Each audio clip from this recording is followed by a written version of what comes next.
Hi everyone, welcome back to another video from Crazy Gamer. In this tutorial, I'm gonna show you how to change your cloud color in Bloom Beach.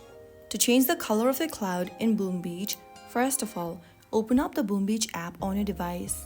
Once you're inside the gameplay, go ahead and tap on the gear button on the left inside menu. From the settings interface, tap the change button under gameplay options.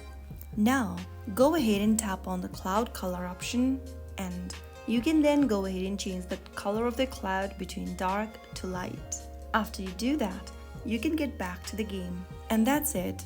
That's how you change the color of the cloud in Bloom Beach.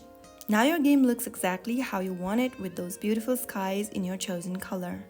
If you found the video helpful, go ahead and give us a thumbs up. Don't forget to subscribe to the channel by hitting that subscribe button, press on the bell icon so that you'll never miss out another upcoming upload from us. I'll soon be back in the next video. Thank you for watching.